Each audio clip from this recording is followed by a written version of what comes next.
जैसा कि मैंने वादा किया था कि नदियों से संबंधित भी जल्दी ही वीडियो डाल दूंगा।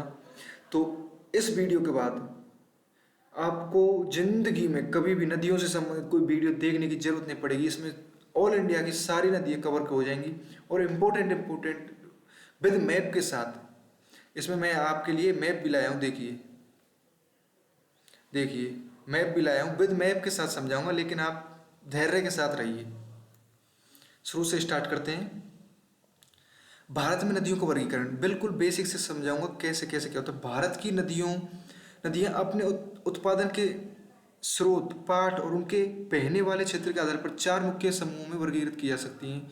ये समूह हैं चार भागों में। आपने नदियां, आज से पहले आप यही नहीं जानते थे कि नदियां कितने भागों में होती हैं। आपने सच बताना कि जानते हो, कमेंट करके बताना। अगर नहीं जानते तो सच बताना, कहीं आप हाँ कर दो।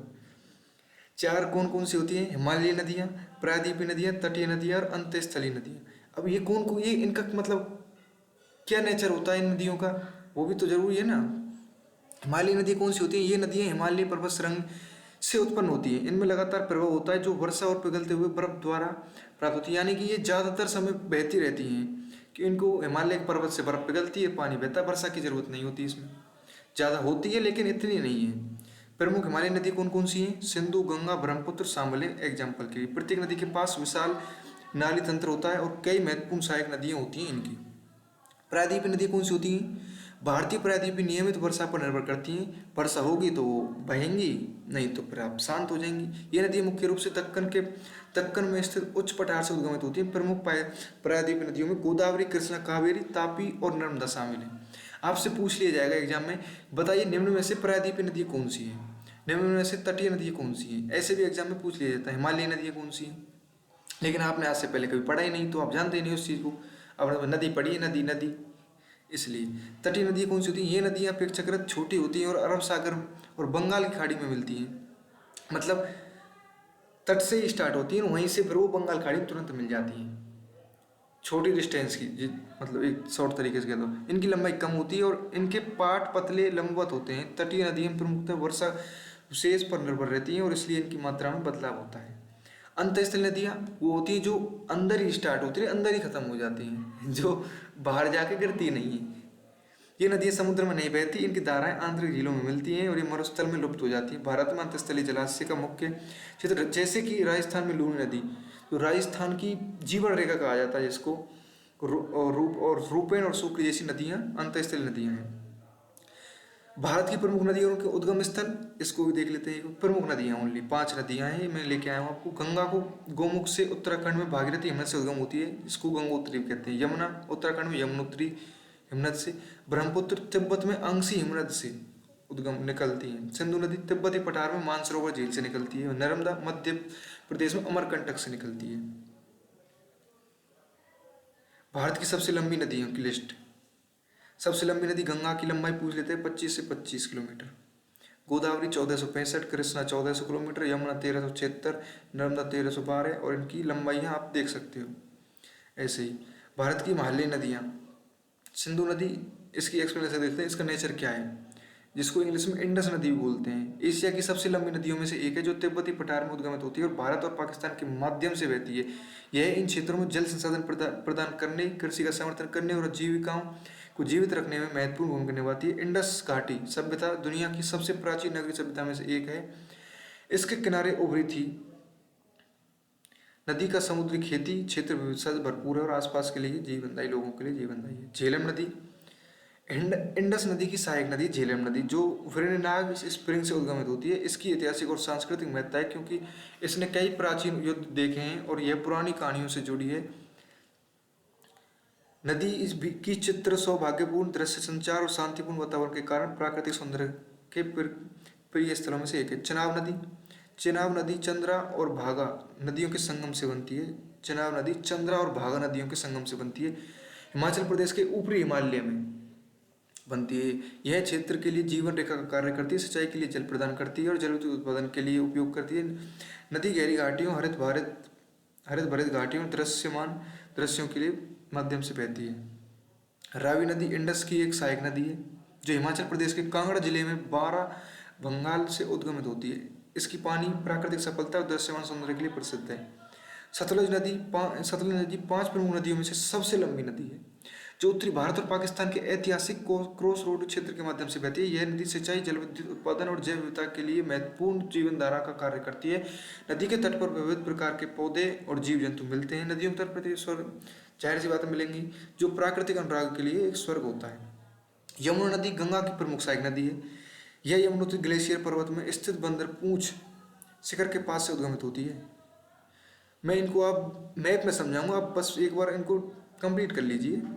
यमुना नदी के तट पर अनेक घाट, मंदिर और तीर्थ स्थल स्थित हैं। इसकी पवित्रता और प्राकृतिक सौंदर्य ने इससे प्रमुख पर्यटन स्थल होता है। घाघरा नदी नेपाल की तराई में बहने वाली प्रमुख नदी है और इसे गंगा की बेटी कहा जाता है। प्रश्न पूछ ले गंगा की बेटी कैसे जाता है, ऑप्शन में दे देगा, तो फिर आप तो वहीं के वहीं धारा से ही रह जाओ, क्योंकि आपने कभी इससे पहले पढ़ा ही नहीं। एक्सप्लेन आपने पढ़ा है घग्गर नदी, यमुना नदी, गंगा नदी, और ये बस प्रश्न में आ गया तो ठीक, नहीं तो बाय बाय। तो इसलिए बता रहा हूँ मैं। इसके बाद आपको थोड़ी देखनी पड़ेगी, क्योंकि मैं आपको विद मैप विजुअलाइज करा दूंगा सारी, मतलब नदियाँ कौन सी कहाँ से बहती है, कौन सी किसकी सहायक नदी है, तो आप फिर उनको रिकॉल कर लोगे माइंड में। गंडक नदी, यह एक प्रमुख नदी है जो नेपाल और भारत के बीच हिमालय में बहती है। इसे ऊर्जा उत्पादन के लिए भी इस्तेमाल किया जाता है। यह अपनी ऊर्जावान धारा के लिए प्रसिद्ध और बांधों के निर्माण और जल संग्रहण के लिए महत्वपूर्ण है। इसके तट पर रहने वाले लोग इसे खेती और पानी संचयन के लिए किया जाता है। अब आ जाते हैं मैप पर। आप जानते होंगे कि हमारे पंच प्रयाग हैं, जो कौन कौन सी नदियों से मिलकर बनते हैं, आप भूल चुके होंगे शायद, लेकिन मैं आज आपको बिल्कुल विद मैप बताऊंगा, ध्यान से देखना। ये खुल गए, देखिएगा, समझाऊंगा आपको।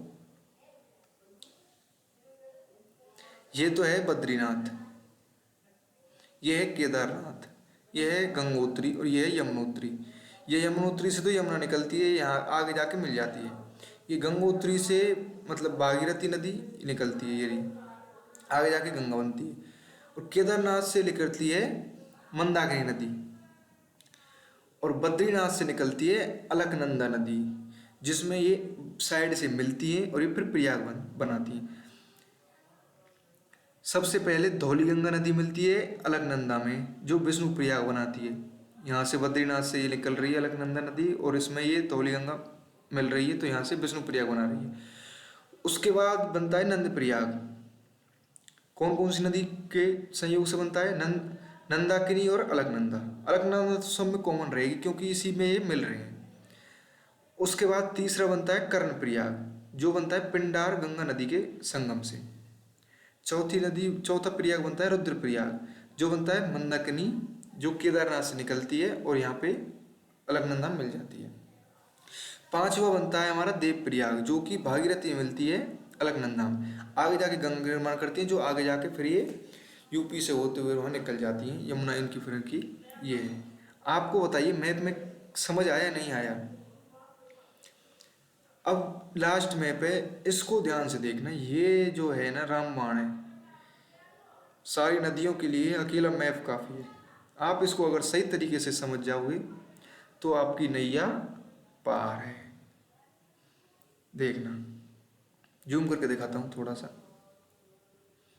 देखिए, ये है लद्दाख, ये है जम्मू कश्मीर, ये अपना हिमाचल प्रदेश, ये है पंजाब, चंडीगढ़, उत्तराखंड, हरियाणा, ये राजस्थान आ गया नीचे। अब देखना, ये इंडस नदी, जिसको हम सिंधु नदी कहते हैं, ये यहाँ से निकल के लद्दाख होते हुए ये बाहर कर जा रही है, ठीक है।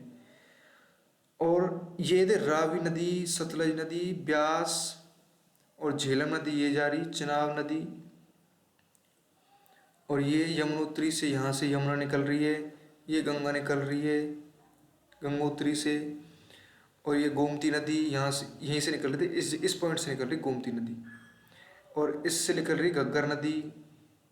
गंडक नदी यहाँ से निकल रही नेपाल के ऊपर से। कोसी नदी यहाँ से निकल रही है इस जगह से, इस पॉइंट से ध्यान रखना। ये सारी गंगा नदी मिल रही है, आगे जाके निकल रही है यहाँ पे। ये तो इसकी हो गई। और इधर से देख लेते हैं, ये ब्रह्मपुत्र जो असम से होते हुए यहाँ ये मानस भूटान में कर निकल के आती है यहाँ से। तीस्ता नदी जो सिक्किम से निकलती है, बांग्लादेश से होते हुए नीचे बंगाल खाड़ी में चल जाती है, बे ऑफ बंगाल में। ये अब और देख लेते हैं। और एक चीज़ इसमें, इस चीज़ को गौर करो, देखिए नर्मदा नदी यहाँ से निकल रही है एमपी से, और ये होते हुए इधर जा रही है, और ये एक तापी नदी है। एग्जाम में पूछता है कि एकमात्र ऐसी कौन सी नदियां हैं जो ओनली अरब सागर में गिरती हैं। वो दो हैं, नर्मदा और तापी। और ज़्यादातर सारी नदियां बंगाल की खाड़ी में गिरती हैं ज़्यादातर।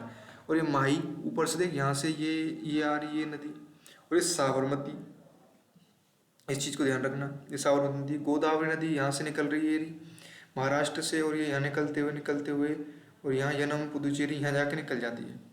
कृष्ण नदी यहाँ से निकलती है, ये कृष्णा, और यहाँ निकल जाती है। कृष्णा की सहायक नदी भीमा। ये इस मैप को आप देख लो एक बार, ये नदी है। ये तो है बे ऑफ बंगाल खाड़ी, ये है अरब सागर।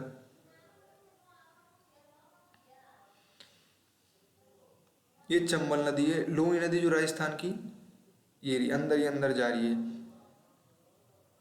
अंदर ही अंदर खत्म हुई है। ये मानस नदी है। इंडस नदी। आप इस वीडियो को पॉज करके नदियों की डायरेक्शन देख सकते हो, जिससे आप उनका क्षेत्र देख बता सकते हो। एग्जाम में पूछ लिया किस राज्य में बहती है, इसको भी आप एक्सप्लेन कर सकते हो। आपको बस एक बार तसल्ली से देखना है। और मैं इसको मैप को धीरे धीरे दिखा देता हूँ, आप पॉज कर करके देख लेना वीडियो को।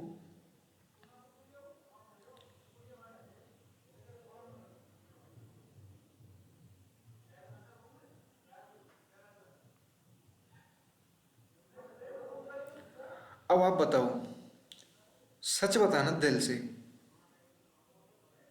क्या आपका नदियों के बारे में जो भी कंफ्यूजन था वो क्लियर हुआ या नहीं हुआ? कहीं बहुत हद तक, लेकिन कौन सी नदी कैसे कहाँ से निकलती है, किधर होके जाती है, कौन सी क्या, अभी तक आपने बस पढ़ा ही पढ़ा था कि ये, लेकिन मैप में शायद नहीं देखा होगा। बिन मैप बताया है इसी के लिए। बस मेरी आपसे एक ही गुजारिश है, अगर अच्छी लगी हो वीडियो तो प्लीज़ सब्सक्राइब कर देना, क्योंकि मेहनत लगती है यार कंटेंट ढूंढने में, मैप वगैरह। तो देख लेना आप भी। धन्यवाद।